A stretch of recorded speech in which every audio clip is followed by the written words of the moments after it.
Si has sentido ansiedad en algún momento en donde no la deberías de estar sintiendo, por ejemplo, ir al cine, salir a pasear, hacer ejercicio, este video es para ti. En este te voy a explicar de manera esquemática, de manera completa, por qué tenemos ansiedad en los momentos en los que no deberíamos tenerla.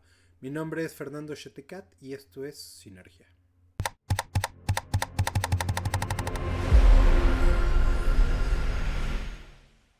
Primero vamos a hablar del síndrome de adaptación de Hansen Lee, el fisiólogo y médico austrohúngaro, ¿no? Que nació en 1907, que estuvo muy activo en esa época, que hizo muchos experimentos con ratas. Este síndrome de adaptación lo que nos dice es que primero tenemos un estado de alerta perenne a todas las especies que buscamos sobrevivir, porque es uno de nuestros deberes, fue uno de nuestros deberes evolutivos, lo continúa haciendo por programación, y lo que hace es que estemos de alerta para detectar posibles situaciones de nuestro contexto que puedan ser mórbidas, ¿no? Como depredadores, un clima hostil, un ambiente hostil, ¿no?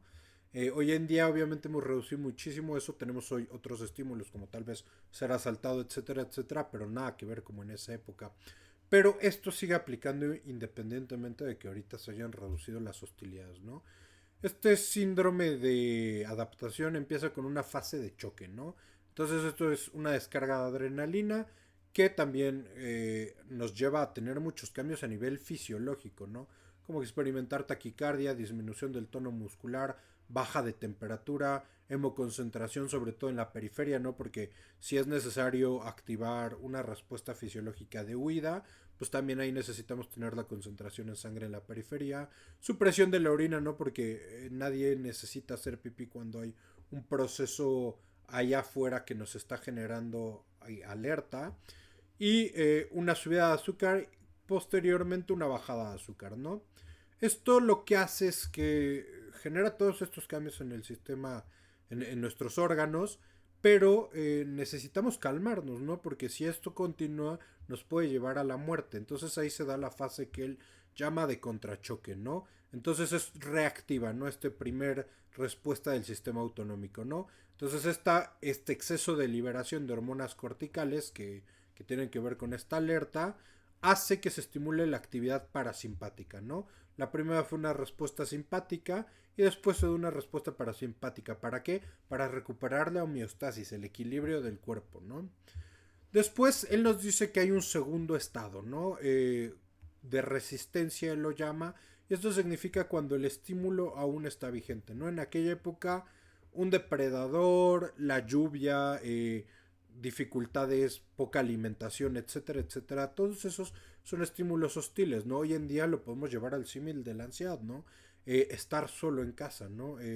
Tener que ir a tomar el transporte público, tener que salir a la calle, tener que realizar alguna actividad que pueden ser estímulos nocivos puntuales de la ansiedad, esto nos puede llevar a estarlo experimentando de manera crónica y que continúe el estímulo nocivo a este segundo estado de resistencia cuando el estímulo continúa vigente.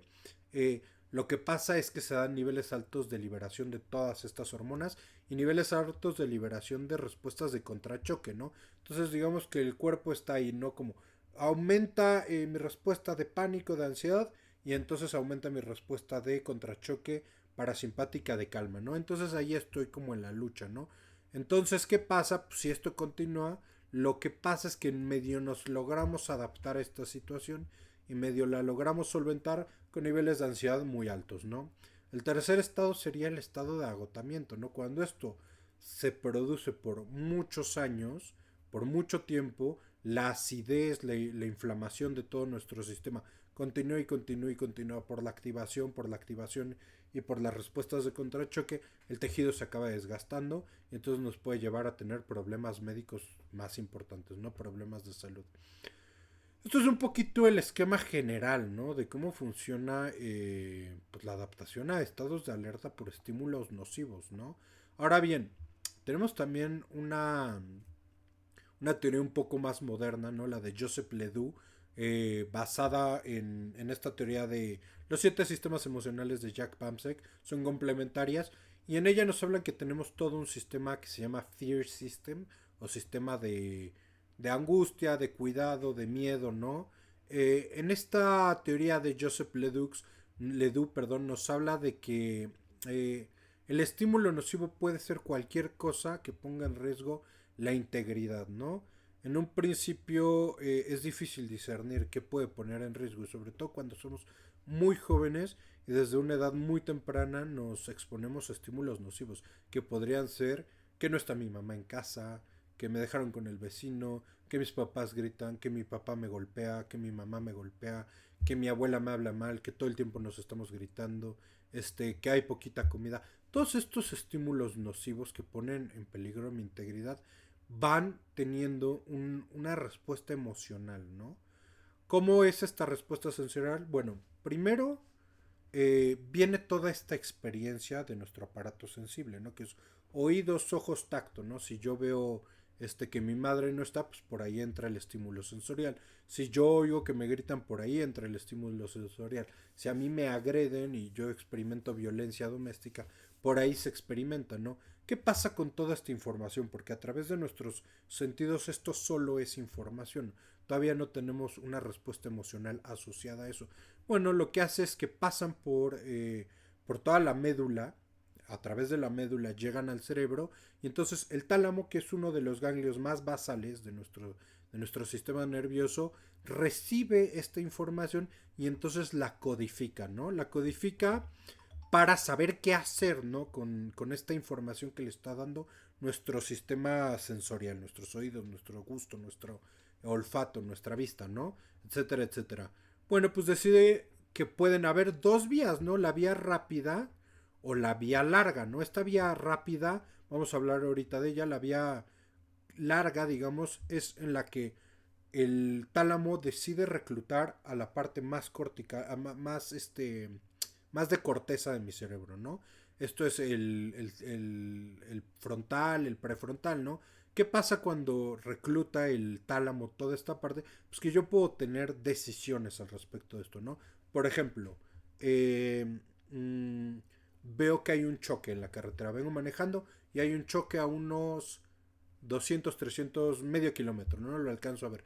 Bueno, entonces yo puedo decidir bajar la velocidad, ¿no? No es una respuesta de que requiere una atención en automático. Puedo pensar. Esto es lo que hace el tálamo. El tálamo dice, ok, con este estímulo podemos pensar. Entonces, como podemos pensar, vamos a aplicar un protocolo de seguridad. Bajo la velocidad, prendo mis intermitentes, ¿no?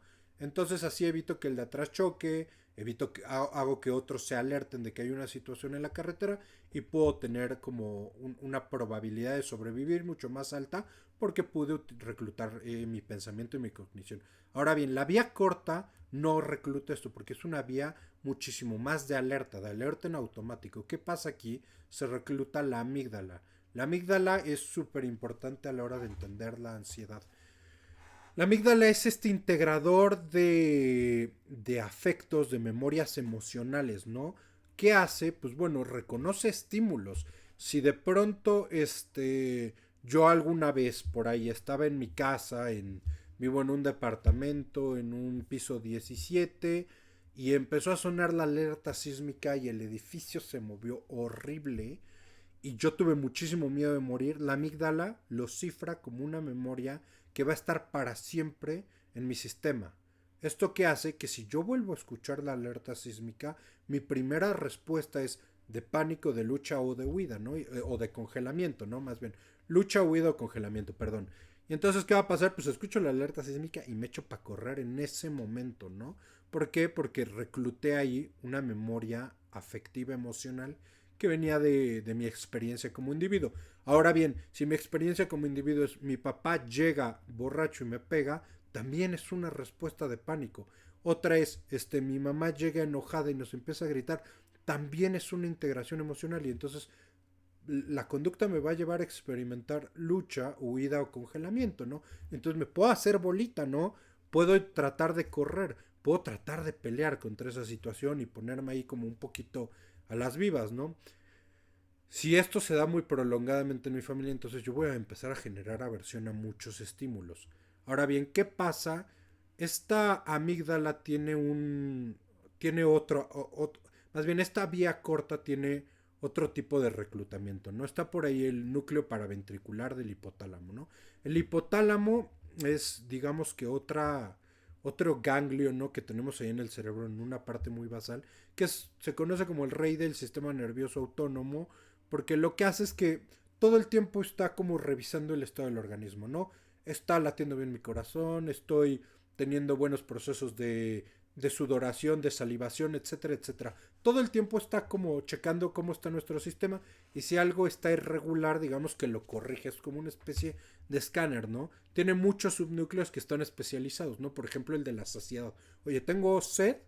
Sí tengo sed, vamos por agua, ¿no? Oye, ¿tengo hambre? Sí. Oye, ¿tengo frío? Hay que ponernos una chamarra. Entonces, pues es el rey del sistema nervioso autónomo. Nosotros no estamos pensando como, la temperatura bajó 3 grados, entonces seguramente, mi cuerpo va a experimentar frío. No, es en automático. Si tengo frío, voy y me pongo una chamarra. Eso lo hace, el hipotálamo, ¿no? Y en este núcleo paraventricular, bueno, tenemos también ahí una, una forma como defensiva de todo esto, ¿no? Es el núcleo que está encargado sobre todo del estrés, ¿no? ¿Qué pasa con este estrés? Bueno, pues que nos lleva a decir, oye, siento estrés. Viene, vamos a hacer la revisión completa del camino. Estímulo nocivo. Viene mi papá borracho. Respuesta rápida de la amígdala. ¿Cuál vía corta? Aquí es luchar, huir o congelarme. Entonces, el núcleo paraventricular del hipotálamo dice, esto es un problema. Hay que reclutar a la amígdala para tener una respuesta corporal. A la hipófisis, que es la glándula maestra. En la hipófisis se da toda la comunicación con el cuerpo. Ya no es la cabeza, ya es el cuerpo. Con la sangre, las hormonas.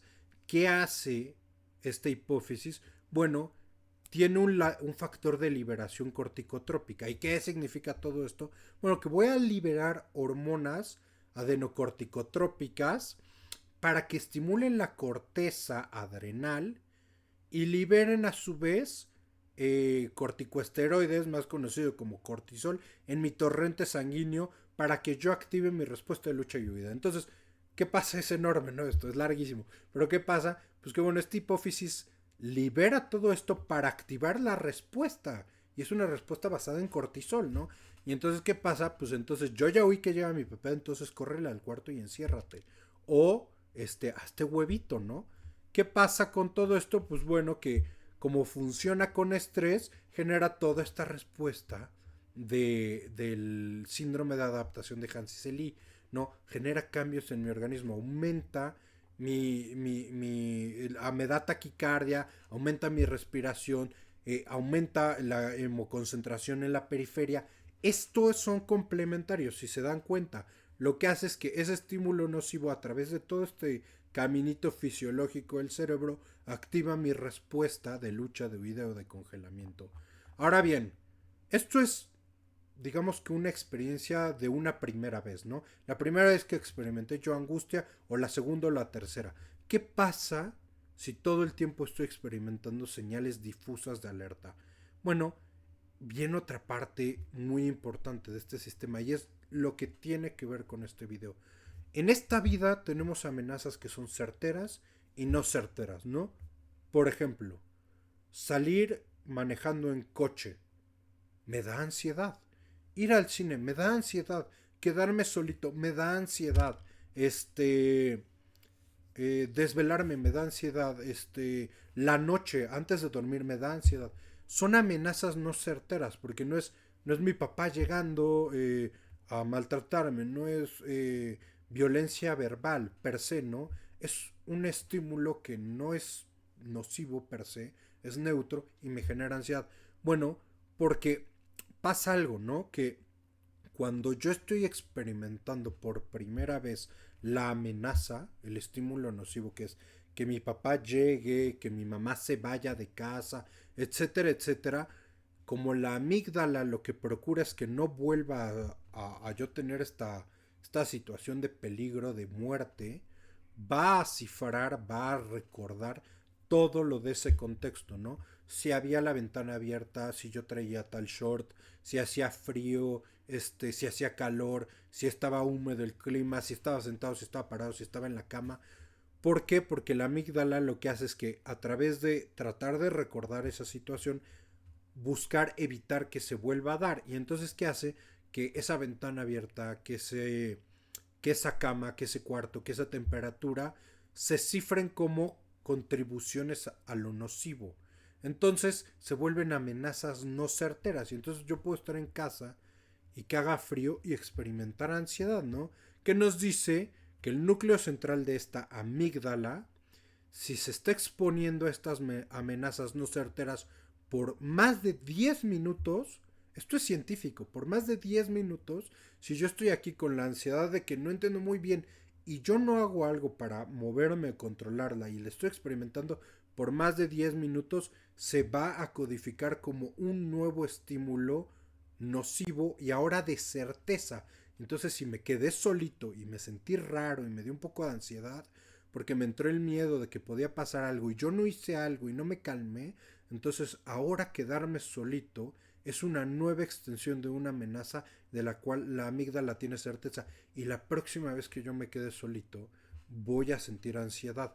¿Qué pasa con esto? Pues que se va generalizando mi respuesta a ansiedad. Por eso se llama ansiedad generalizada, porque se va ampliando el régimen o el marco de estímulos que me amenazan, ¿no? Entonces, si yo no me puedo defender de esto, hay una vía de defensa que sería buscar hacer algo contra esta sensación nociva que me genera el ambiente. Pero si yo no lo logré porque estoy solo, porque me faltan recursos, porque experimenté una crianza deficiente con negligencias, porque no me veo capaz, porque tengo impactada mi autoestima, porque no me siento capaz de lidiar con esta situación, me va a llevar a generalizar muchos más escenarios, ¿no? Ahora bien, ¿qué pasa y cómo tiene que ver esto con el deporte? Pues por ejemplo, si yo ya experimento ansiedad y de pronto mi ansiedad incluía que aumentaba el ritmo cardíaco, entonces ahora yo como un predisponente de mi ansiedad tengo el aumento del ritmo cardíaco, ¿no? El aumento de hemoconcentración en la periferia, ¿no? El aumento de la presión arterial, que son cosas que hace el deporte. El deporte aumenta mi ritmo cardíaco porque estoy estimulando todo mi cuerpo, ¿no? Entonces necesita llevar sangre a otros lugares del cuerpo para tener una respuesta de oxigenación, que pueda yo generar ATP y que mi cuerpo pueda con la actividad física que estoy haciendo. Pero al yo volver a experimentar el aumento del ritmo cardíaco y yo ya tenerlo cifrado como un estímulo de certeza de nocividad o aún no de certeza, pero yo hice deporte por 10 minutos y me sentí súper mal esos 10 minutos, voy a cifrar que el hacer deporte me genera ansiedad. Y entonces ahora voy a tener una respuesta y una activación de todo este fear system, de todas estas vías del estrés, porque me aumenta el ritmo cardíaco cuando hago ejercicio y después mi mente va a pensar que es por hacer ejercicio y pensar que el hacer ejercicio me va a llevar a experimentar todo eso. No puede ser el ritmo cardíaco, el aumento de presión, la baja de presión, el aumento de azúcar, la baja de azúcar, todo eso se siente. Y si mi cuerpo lo cifra como una amenaza, certera o no certera, y yo me expongo a esa amenaza por 10 minutos, mi cuerpo va a pensar que estoy en peligro y se va a activar y entonces me va a llevar a un cuadro de retroalimentación de malestar que es muy nocivo y que generaliza la ansiedad en un nivel muy potente y hace que más áreas de mi vida vayan perdiendo, o más bien yo vaya perdiendo la capacidad de tener actividades en más áreas de la vida, ¿no? Ahora bien, ¿qué podemos hacer con esto? Tenemos que rehabilitar y la rehabilitación parte de un principio fundamental que es que yo entienda a un nivel muy profundo, a un nivel fisiológico, que el estímulo que estoy viviendo no es nocivo, no me va a hacer nada, que yo lo neutralice, lo haga benigno. Y para yo hacerlo benigno hay varios tipos de terapia. Por ahí están las cognitivas conductuales que dicen, bueno, exponte de a poquito al estímulo. Y son muy buenas y tienen respuestas muy positivas, ¿no? Porque si yo me expongo, hago deporte y en vez de hacer la media hora, 45 minutos, una hora que solía hacer, yo empiezo con 5 6 7 y le voy subiendo el tiempo y yo lo voy controlando y si me da un poco de ansiedad paro, me relajo, me calmo, aplico protocolos de calma como respiración. Tengo ahí un video de 4 técnicas muy buenas para calmar la ansiedad de golpe. Respiración, mindfulness, escritura terapéutica. Si yo empiezo a aplicar un protocolo como de parcheo y calmar la ansiedad en ese momento, poco a poco voy a poder hacer ejercicio con tiempos mucho más prolongados y me va a dejar de dar miedo. Aún así, lo importante aquí es entender las causas. ¿Qué causó mi primera ansiedad? Es esta situación de vida que yo tengo específicamente, es mi historia familiar que me hizo estar muy alerta de mi contexto y eso requiere que benignicemos, que neutralicemos nuestra propia historia de vida. Y para eso tenemos que reformular, tenemos que cambiar nuestra narrativa de vida, reestructurar el cómo el cerebro narra su propia historia, cómo la vive y cómo opera a través de ella. Y para eso lo más importante y lo más fundamental es la terapia, que ya saben que en Sinergia pueden tomar terapia con nosotros, no tiene que ser a fuerza aquí. El chiste es que ustedes encuentren a un terapeuta que les haga sentir cómodos, pero sí, para trabajar la ansiedad a nivel profundo es necesaria la terapia porque es necesario reestructurar la mente. Y hasta aquí el video de hoy porque ya se me quedó muy largo. Lo único que les pedimos aquí Eloy y yo de Sinergia es que nos apoyen con un like, con un compartir, con una suscripción. Ahí está nuestro Instagram, subimos contenido allá, nuestro TikTok, nuestro Facebook. Eso nos hace muy feliz. Un like, un comentario. Si te ha pasado algo de esto, cuéntanos.